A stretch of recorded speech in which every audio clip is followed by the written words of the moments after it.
So, as fitness professionals, statistically, we know that on average, we get about 1 to 3 times per week with clients. Now, whether that's a half an hour per session, there's some leeway with that. But look at it over, you're getting essentially an hour and a half to 2 hours total time with clients. So, actually, a lot of the change happens outside of the session. And today, here with William Mulvaney to talk about, from a client's perspective, what can fitness professionals do outside of the session to help clients make that change and be more accountable to what they're doing? So thank you so much for being with me today. Yeah, thank you for having me, Darian. I appreciate this a lot. Um, yeah, should we get right into it? Let's jump right into it. Let's do it, man. Awesome. Yeah, so I think one of the first big ones, and this is going to happen within the session and outside of the session, but I have found for myself having coaches, like currently I'm working with a personal success coach. So more of a life coach than a fitness coach, but I respect him a lot and I always want to impress him. And because we've developed that relationship where I have a like desire to get his approval, I stick with our plans a lot more to a T. Like I'm much more on top of those things. And again, it's just like I like him as a person. I respect him, and every week that we come in, I'm like I want to like show him what I've done. So I think if you can build that kind of relationship with your clients where there's like a line of respect in both directions, and that's a key point is like if you don't respect them, they're not going to respect you. So starting with having a lot of respect for your clients, wherever they're at in their life, like they got there for a reason. Maybe they are out of shape, but like that's no reason to not have like a firm respect for them. So build like that genuine connection, and yeah, that goes a long ways with a lot of people. What would you say is for you? Let's talk about your particular instance, and we'll kind of move outward. Mhm. What have your coaches done to build that with you that you're really like, I really don't want to disappoint this person? How did that start to where you got to this point with that feeling? Right. I think when coaches see something in me that maybe I don't see yet, that's a big one. So a lot of people struggle with self-esteem issues. They don't think that they can do it. Like maybe they've been out of shape their whole life, or maybe they're like at a higher tier, but they don't think they can go to like, that next level, the elite level. And as a coach, it's kind of up to you sometimes to see in them what they don't see yet, like see where they could be. And then just by being aware of that and seeing that in them, you can kind of show them that in bits and pieces and just like really be that supportive voice that's like, hey, I see where you could be. And then that I think creates that level of like wanting to oppress, wanting to live up to your potential, all those things that happen outside of the session. So would you say this has been verbally said to you? Like you feel like this your coach has been like, I'm actually noticing this in you and I'm telling you, verbally telling you this. Yeah, he'll be like, hey, I'm impressed by you. There's so many things I see that are like gonna happen for you. And they're always like, yeah, like he just sees me being much more successful than I even imagine. And so because of that, I want to like live up to it for him almost, which is weird. Like it is for myself as well. But a lot of it is like, okay, but Anthony saw that. And so I really want to like prove him right too. And that's amazing. This is something I focus on so much with my clients. And I have a lot of clients who are just very successful business people. And sometimes you think, well, they already have high self-esteem because they're very successful in business, but it doesn't always translate over to their physical bodies and Right, how they right. feel about themselves. So, in fact, I have one guy who's he's just such an awesome guy, but I could tell he doesn't believe in himself physically. And throughout the last 6 months or so, he's really started believing in himself physically. And it's a big part. I pump him up. I cheer him up. I'm like, man, you're so amazing. Look what you're doing. You're improving so much. And I think this is a side, especially of the fitness business, that we don't focus enough on just validating people within the session and letting them know they're good. It's a very human thing to want to feel validated and for someone to be like, I believe in you. Because you think in your life, how many people just tell you that on a regular basis? It's not a lot of people, you know? Yeah, man, I would love to share like an outside story from my life, but I've been doing my podcast for like 70 episodes now for like weekly, so a little bit over a year. And there came a point a couple months ago where I was kind of on the fence about like, I was just in a reflective state. Like, do I want to keep doing this? Is this worth my time? Is it really like serving the purpose that I wanted it to in the beginning? And I wasn't really sure. And I was kind of like losing motivation. And then I see one of my friends and he just says, "Hey man, I saw that you've been doing your podcast. It's awesome. Like, keep going." And that one little bit of encouragement was like enough for me to have this fire again where I'm like, yes, I'm going to keep doing it. And I think that that was just such like, we need so little encouragement, but we also get so little. So it's like, it's really powerful to remember that most people are going through their day to day with just no reminders of like all the great things that they're doing. And so as a coach, as a trainer, I think it's huge to just like give as much positive reinforcement as you can. Like if you see your client sticking with their macros, doing all their workouts outside of your actual sessions, like dial in on those and like really, really encourage them. I love that. I love that line we receives, it only takes a little bit of encouragement to really help someone, Mm-hmm. but we receive so little of it. And it just feels like that's one of the things I love about my work is that I get to be around individual people all the time and have like basically what you and I are doing is what I have with my clients. Where it just involves movement and physical activity and exercise during it. But it's my clients always say this is their personal time for them where they get to talk to another adult. A lot of them are parents, and you pour so much energy into someone else, and very few people are pouring back into you in your life. And Mm-hmm. so I think this is just such a great first takeaway is you have to pour into your clients in a positive way. Let them know you see them. You see them for who they are and you're validating them and you're being positive about their ability to be successful. I just love that. Thank you for pointing that out and how important it is to you and the examples for that. Appreciate it. Mm-hmm. Yeah, I feel like that goes into the next point, which is to overstep your relationship a little bit. So and I think this ties in perfectly, but as a personal trainer, like there's a lot of kind of like wiggle room for ways that you can support your client that go beyond just the training part. So like you said, like seeing them for their entirety of who they are beyond just this physical body. Like they're going through all these different life struggles. They have things going on throughout the week. Being like a friend to them, being a leader, being almost like even a life coach at times. Like more than anyone, there's so many things that go into um, training that are beyond the training itself, like that go into your physical health and well-being, their sleep, nutrition, emotional well-being, social connection. So allowing yourself to step beyond the bounds of just personal training, just telling them how to lift weights every once in a while can be, I think, very powerful.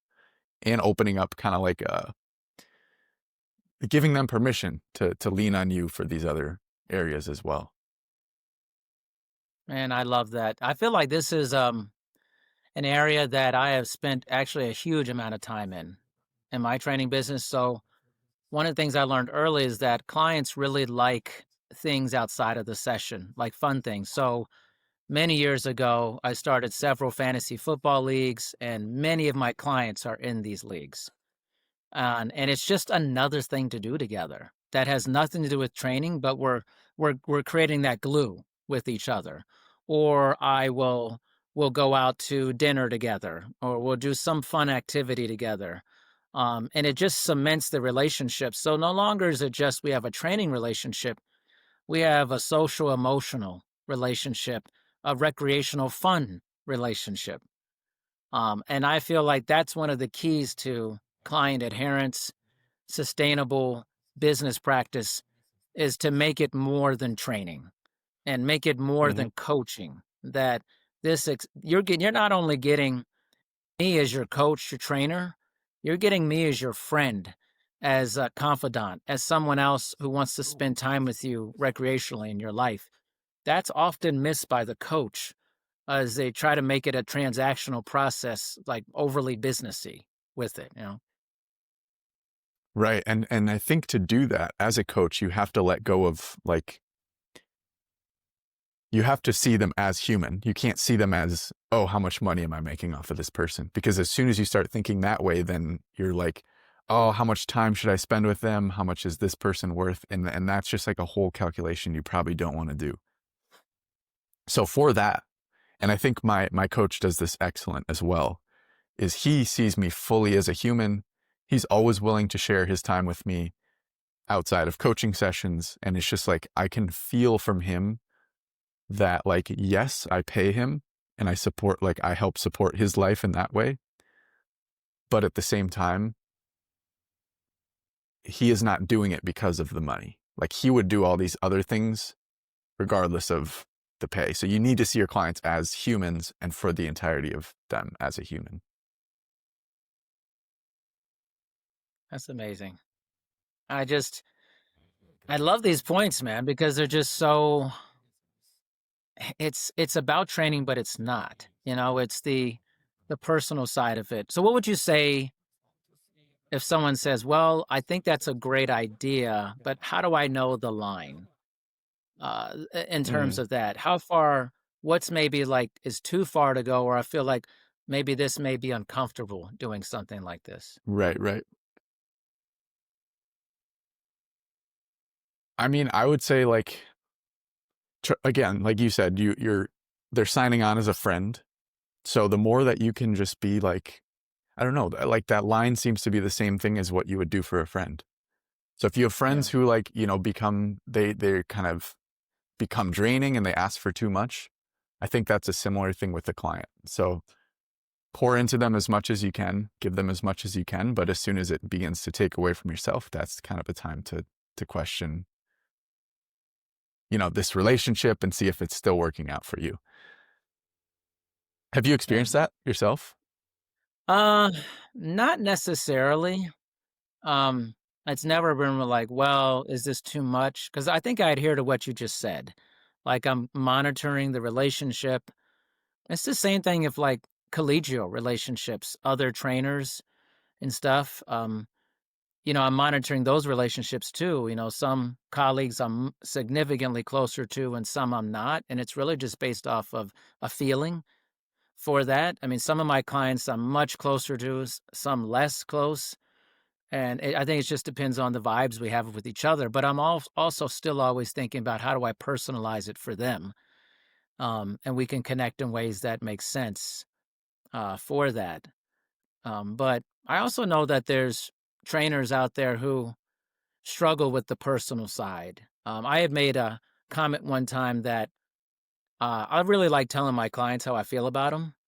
And because I enjoy telling people, hey, I really appreciate being with you. You're important to me.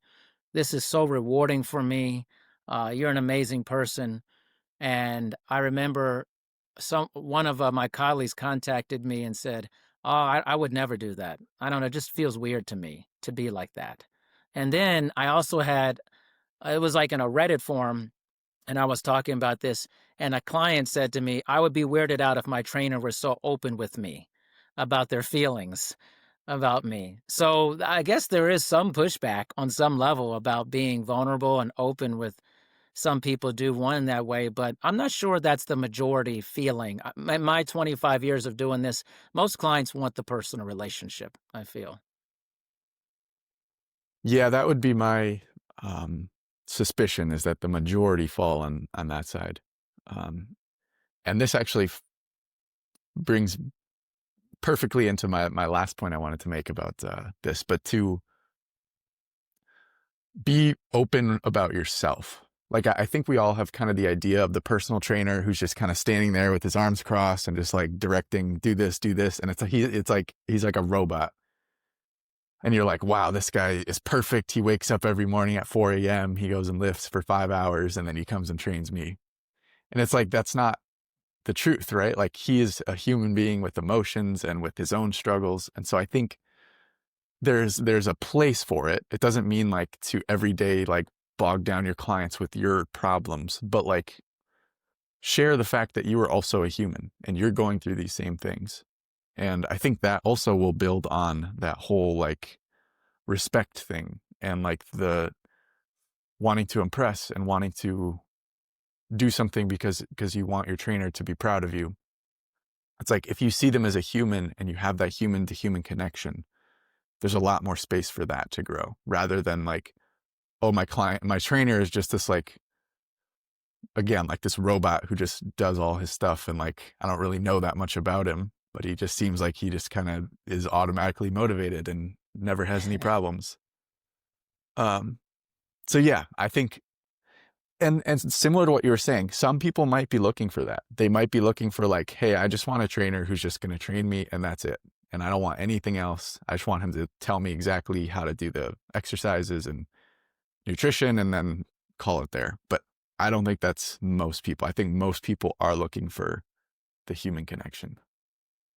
Yeah, I just think all I can speak on is my long tenure in the business and then running a club, overseeing other clubs, and just being exposed to literally thousands of trainers throughout the years. On average, the best trainers are great at developing very sincere relationships with their clients. And I think sharing about yourself, the longer you're with a client or a coach, that tends to happen. You just start learning about each other's lives, and that tends to become the glue of the training relationship is both of your lives and what you're going through. Because anybody who's done it as long as I have, and I was just talking to a colleague who's been in it same amount of time, they're just like, does anyone say state if you're with someone like my longest running client right now is 18 years, and people don't stay with you for 18 years because of your dazzling array of exercises that you provide all the time. It's at that point it becomes a friendship, and it's kind of weird. Your friend is paying you to continue to do this, but the value of the relationship is much bigger than the exercise. It's the investment you have in each other's lives. For that, it becomes almost like life coaching at that point that has exercise within it for it. So I think the best training relationships are the ones that feel like a really solid friendship that happens to have exercises and the business of exercise in it, but you're invested in having this person be a part of your team. You want this person to be a part of your life. They're a part of your life at that point.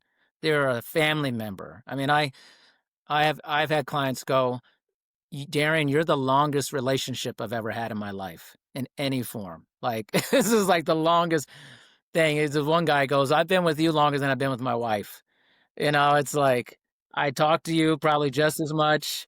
It's like, and you realize the power of that. You're like, I'm gaining access to someone's life for a really long time. I may have more access to them than most other people they experience in most of their lives. Mm.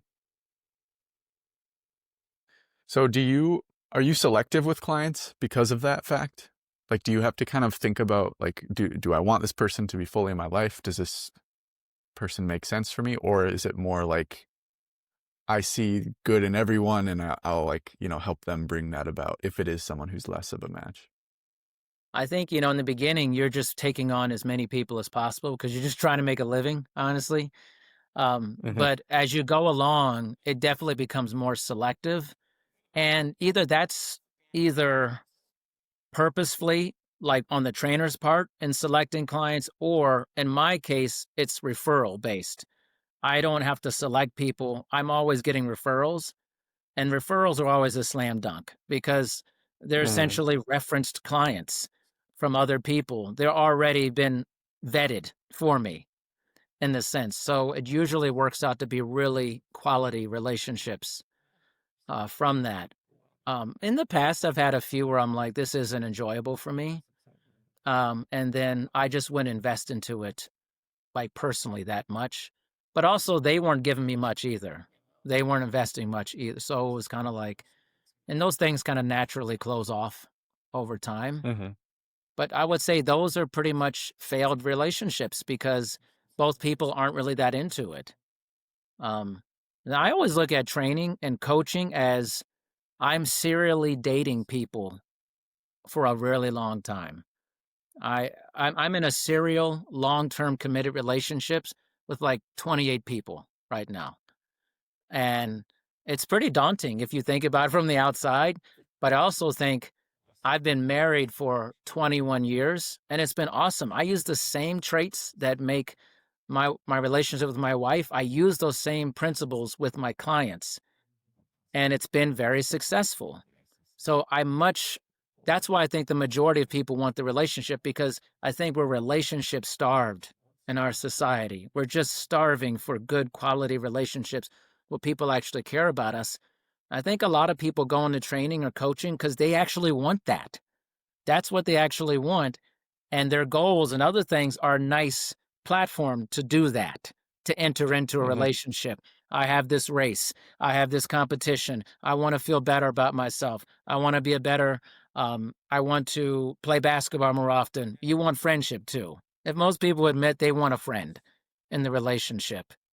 And that's what I think's been pretty cool about my most recent clients is they actually come and tell me, "I'm doing this because I want a relationship too. I wanna be friends." I love that level of vulnerability. I'm like, "I want that too." It's just within a movement relationship also, you know? Yeah, that is awesome to think like, yeah, to hear that being shared directly. Yeah. Are there any other on your end things that you do either outside the session or like within the session, but with the thought of them sticking with things outside of the session? Like what do you do that we haven't talked about? Yeah, I think actually this is underrated, what I'm gonna say, but I think it's just kind of fun, whether it's just like having a fun texting relationship with your clients where you're sending memes, sending articles. This is where like the fantasy football and other stuff, like talking about your teams, um, just sending people stuff, like one of the things I do is this may sound very trivial. It's actually really important to a lot of clients. Like we're in a society where people watch a lot of streaming shows. Like I provide most of my clients streaming recommendations for shows and movies. I can't tell you how much clients love this. I'm talking love it. And then I want to talk about this series during our next session. And like it's an important point for them that we must talk about this series while we're exercising. And I think this could be trivialized to a lot of people like, oh, that doesn't mean much. I'm telling you, I probably have about 8 to 10 clients who this is a huge deal for them. They want the recommendation. I sound silly I'm saying this, but it's true, man. Then they want to talk about it. Every episode in depth why we're moving for it. And it creates a glue between, oh, they're interested. They'll say, my significant other doesn't like these type of shows. So it's nice to talk to someone else about these shows for that. You think it's not important. It's actually incredibly important in the relationship. So actually, recommendations for things, texting about what happened in a show, sending articles about things that were interesting between you. I do gardening. I'll send my pictures of my garden to clients who love to garden. They send pictures of their garden to me. We talk about horticulture. I think being a well-rounded, interesting person and sharing your hobbies and habits with each other that align actually creates tremendous amount of adherence. Yeah, sharing like the hobbies is great. And then I think the like what you're saying about sharing like TV shows and movies is like it's almost like the easier path into that because like it's hard to find hobbies that you align with someone, but it's Mhm. very easy to just like watch the same show. Yeah. It's like super simple. And I totally know what you're talking about. Like when, I don't know if you've ever had that where you've like seen this show that you just love and like not that many other people have seen it. And then you find someone who has, and you just get to like nerd out about that show. And like, that's the best. It's like you've been holding this in forever. So I totally can see where that would come up. Yeah, it's actually funny too, where I'll have a clients. The other thing I think is really important, and this is another mechanism where it starts to become the wheel starts turning of they're going to be with you for a while, is when they start thinking about you outside of the session. And what I mean by this is that let's say they're watching a movie, they really love it, and the client will tell me, I finished the movie and I thought, I have to talk to Darian about this during our next session. So you start thinking about your coach outside of the session in a way of like friendship. I can't wait to talk to my friend about this. Oh, I was out to dinner and we were eating this thing and I thought, oh, my trainer would love this. He would really enjoy this recipe, right? Once that starts happening, you have crossed the boundary of just being a trainer and a client. You're starting to build trainer, client, friendship, emotional connection. And that's where a lot of the recommendations come in, the hobbies, just all that stuff starts building when someone starts thinking of you outside of the business relationship. Then it turns. It starts turning really hard at that point. And again, I think this is something that clients may not think about initially on the outside, but I think they subconsciously want it. Coaches definitely don't think about this when they're starting with people. But I always think of this first. When I'm starting with someone, I'm always trying to do an inventory of what do they like? What do they dislike? What are they into? What is something like what do they naturally like talking about during the session? How can I start moving towards that? Because adherence equals if you're looking at it business wise, business financial stability over a long period of time is really based off of personal attributes and connection, emotional connection. The mistake most coaches make is being so overly technical about the exercise part, like over coaching, putting your self-worth completely in the technical expertise of the business of the relationship, and realizing that the majority of clients, like, I mean, you're training for an ultra, right? I'm training for a marathon. These are like more extreme things, right? If I'm working with someone, but most clients are not doing that. They're just trying to have a better life in general, like feel better inside their body, not feel like terrible when they wake up. They want to be a better emotional mood. And that's really what they're looking for. If you can meet them in that space, that's when the magic happens most of the time. Not necessarily that you're so great of a coach in coaching a deadlift or a single leg. Like, that's great, but that doesn't keep you with someone for 20 years. Like, honestly, Netflix show recommendations will more likely keep you with someone over a long period of time. Yeah, so true. Um, yeah, and I like that mindset of like the way that you have a more consistent business over time. Cause like for training, it's like it could easily become a roller coaster of like, okay, I got 20 new clients this month, but then next month I'm going to lose half of them. And then like my income is Yeah. all over the place. But it's like if you can instead focus on like providing this kind of different value outside of just the technical know-how, you actually have more consistent clients because your services are more desirable and like more valuable to the clients. So I think thinking from that mindset of how can I provide more value then also leads right into like a consistent business that can sustain you, you know, much more evenly and without those roller coaster events.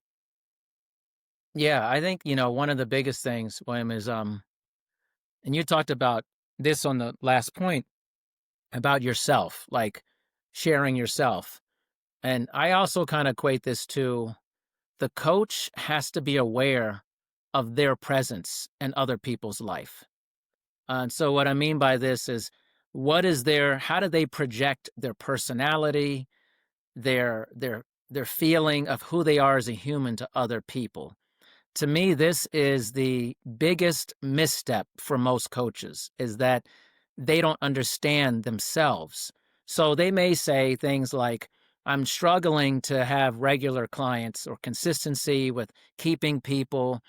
And they usually attribute this to external things that have nothing to do with them. Oh, I don't know, this gym is not enough clients here, or this city is not conducive to this. But they never look inside and go, maybe people don't like spending time with me. Or maybe I am not someone that people feel this connection to. Because you know what? That's a hard thing to confront. I understand that. Like, it's like I told a few clients, trainers, I said, honestly, charisma is a really important aspect to being a great trainer. You have to have charisma. You have to have connection. All of us, I think, have had this experience where, like, you've been around someone and they're like a magnet to, like, man, I want to spend time with this person. They just make me feel good. Like, I love their, like, kind of aura about them.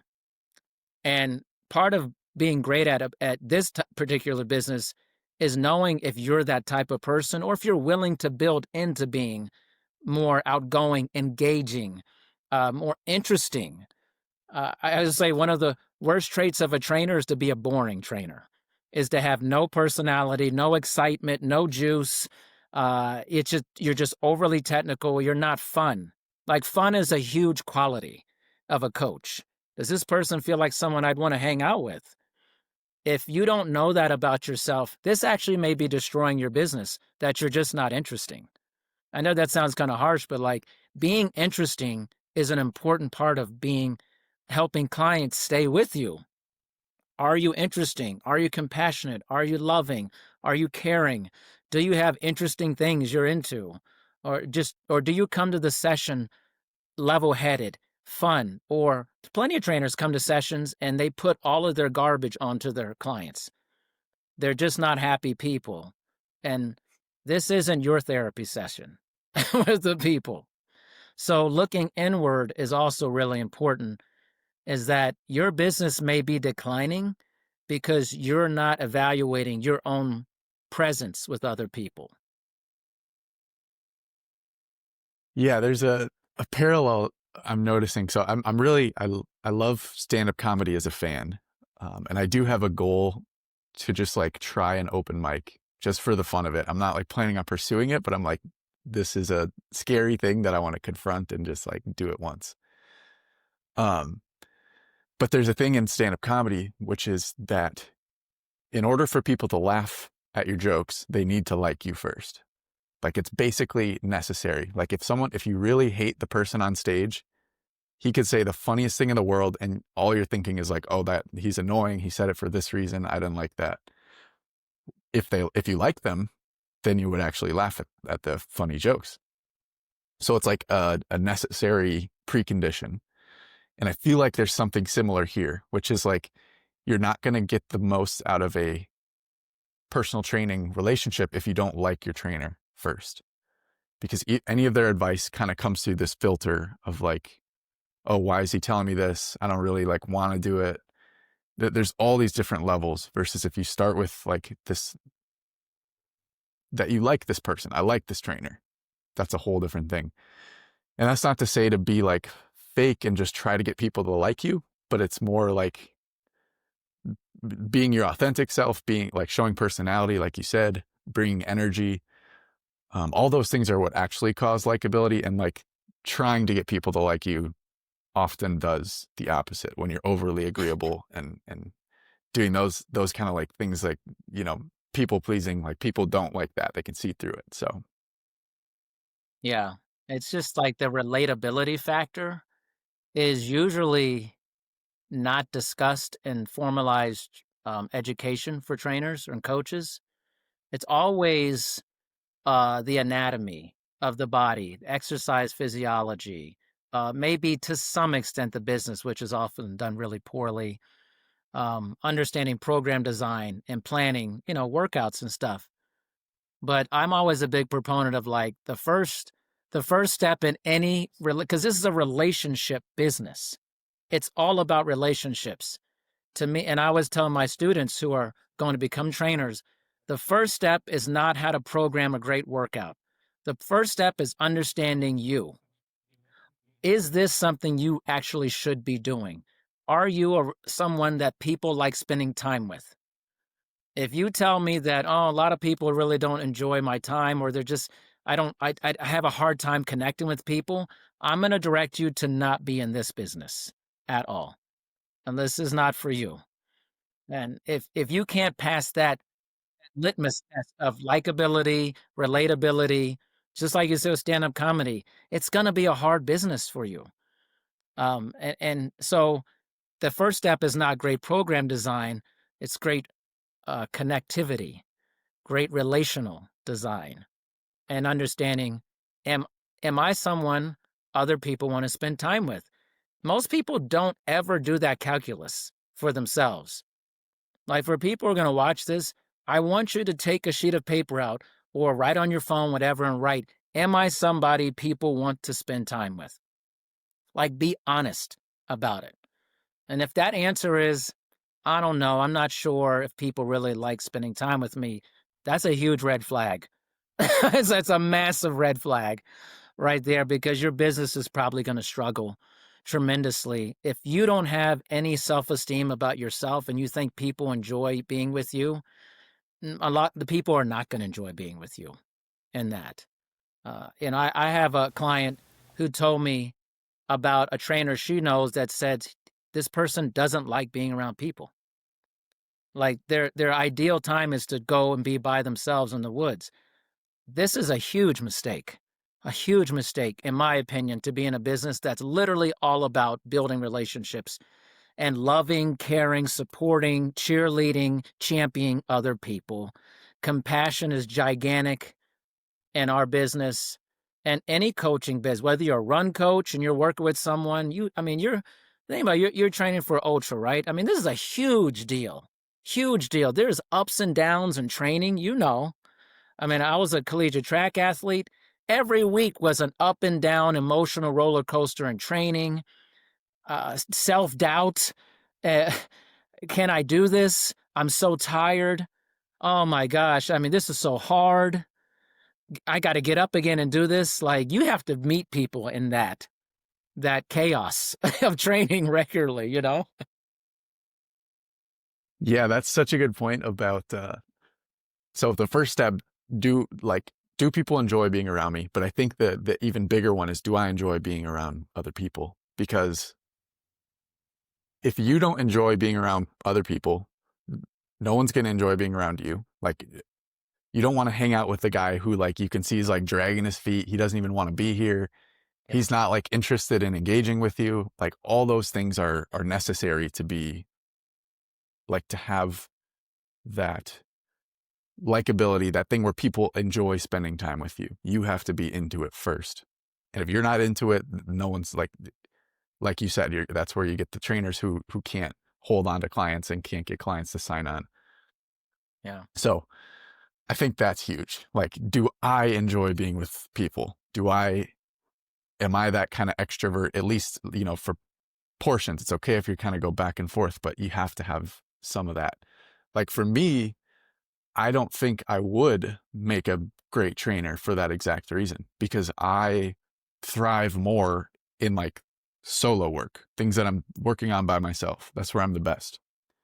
And if I had to like if my entire livelihood was working with people, I don't know if I would be the best, because I would feel more drained and I would feel more like, oh, this is hard to engage with this many people. So that honest look at yourself, that's key. It's massive. And I always just think it's the first step in getting into any coaching.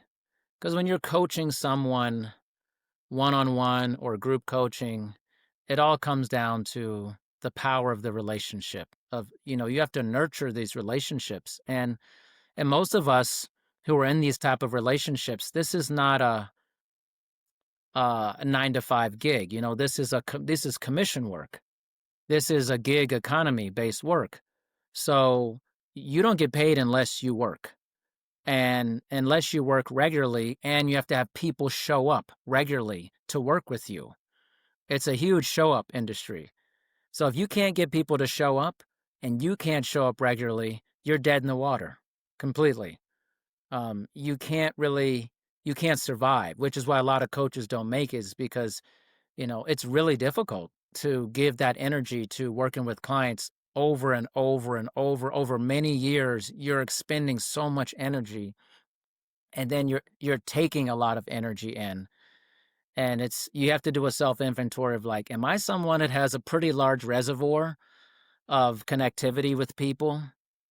And if your answer is, I just can't see myself having a lot of time with people all the time, it's going to be a struggle to be in the business, because you need a lot of volume of clients to have a good lifestyle. Because people miss sessions, they get sick, they go on vacation. You know, they miss, people have lives, very busy lives, and you're a cog in that. So you have to have a huge volume, which means you're going to have a lot of time you're spending with a lot of people, one on one, doing this. And I think it's the same thing with podcasting, right? It's like if you are a podcast host and your goal is to have like um, guests on, and you want to do a high volume of it, you're going to be doing the same thing a trainer does, talking to people all the time. Or maybe you're best suited to do a solo podcast where you don't talk to people, because then you're not feeling drained by all the extra work you got to do, asking questions and all that. It's part of the inventory of it, you know? Yeah, that for me that's been nice, because I do have my podcast, as I mentioned, and it's like once a week, so it's like the perfect amount of human interaction. It also takes more energy for me to meet with new people, like where there's not an already established dynamic. Because then, especially thinking about being a trainer, it's like you kind of have to lead this dynamic. You have to kind of build it into something. And if you don't, then you're just the boring guy, because they're like, okay, what am I doing here? Like, what are we, am I just going to like, are we going to be quiet this whole time while you just tell me what to do? That kind of sucks. Yeah. So like as the trainer, similarly as the podcast host, it's like you have to lead. You have to lead the dynamic and lead the relationship, at least in the initial phases. Yeah. So yeah, takes a lot of energy. Most definitely. Well, William, I really appreciate you spending some time with me on your Friday. I hope you have a great training weekend. We were talking about this before, but for your ultra, I always appreciate anybody doing hard stuff that takes a lot of time and mental and physical effort. But just thank you so much for spending some time with me. You know? Yeah, thank you, Darian. I really, I feel like I took a lot from this, and I learned a lot from you. So I appreciate you a lot. Well, thank you. I think that's the good thing about these things is we meet new people, we create this kind of synergistic effect of learning from each other. And that's a really amazing thing. Anything you want to share with people, how they can connect with you or anything like that as we close up here? Yeah, so you can find me, like one-stop shop would be williammulvaney.com. I try and just keep everything I'm working on there. I have the Willpower podcast, and then I just released a mobile app. It's called Grooves Daily Routine Tracker. It's basically a way to keep track of habits, try new ones, and then also it ties in subjective well-being into your habits. So as you use the app, you learn how your habits actually impact your well-being. Awesome. Thank you, Will. Appreciate you, man. And we'll be in touch. Awesome. All right.